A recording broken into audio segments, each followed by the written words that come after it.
মঞ্চে উপবিষ্ট সকল অধ্যাপক অধ্যাপিকাবৃন্দ এবং সকল অতিথিবর্গকে আমার আন্তরিক শুভেচ্ছা জানাই। ডক্টর শ্যামাপ্রসাদ মুখোপাধ্যায়ের জন্মদিনে তাকে সশ্রদ্ধ প্রণাম জানিয়ে আমার আজকের নিবেদন কবি নির্মল কর্ণের লেখা একটি কবিতা জাগরণ। আশুতোষের পুত্র তিনি খুব মেধাবী ছাত্র, মাথায় কেবল দেশের কথা ঘুরত দিবারাত্র।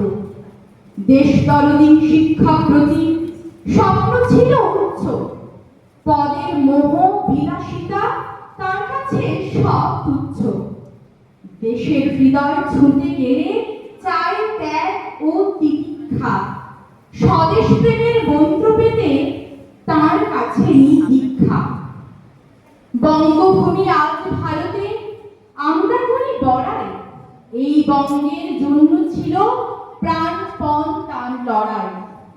লড়াই করে ছিনিয়ে আনে ভারত পেল বঙ্গ, নইলে বঙ্গ হতো কি আর ভারত মাতার অঙ্গ। এক দেশ এক বিধান হবে দিলেন স্পষ্ট ভাষণ, দেশের ভেতর কাশ্মীর তার ভিন্ন কেন শাসন।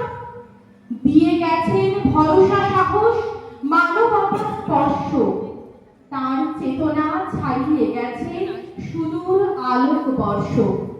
শ্রদ্ধা জানাই ফুল মালাতে করছি তাকে স্মরণ, আনেন দেশে শ্যামা প্রসাদ যথার্থ জাগরণ।